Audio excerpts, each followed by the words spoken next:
Hii inaweza ikawa ni moja kati ya video za ajabu nitakazopost wiki nzima. Sikiliza vizuri. Ukitaka kutoka kufanya biashara kama vile kibanda cha wazi na kuingia kwenye mfumo halisi wa kisheria kwenye biashara yoyote iliyonayo na aina yoyote unaifanyia, iwe ndo unaanza, ndo una wazo, ndo una idea, ama ndo umetamani kuanza biashara yako, jambo la kwanza ambalo unatakiwa kufanya ni kusajili hilo jina. Si ni idea, bado ni vision, bado ni maono, na unatamani kuyapanga namna gani ya kuweza kuiweka ikae sawa.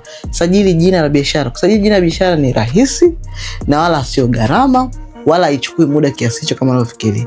Sajili jina la biashara. Hii itakusaidia wewe kuwa na biashara halali kisheria, badala ya kuwa na biashara ambayo unatamani kuja kuianza, unatamani kuja kuifanya, alafu inakuwa kama kibanda cha wizi. Acha kuwa na kibanda cha wizi. Sajili hilo jina. Just simple like that. Ukitaka kusajili jina la biashara, comment neno start hapo chini. Itakusaidia kuweza kuanza kusajili jina la biashara yako.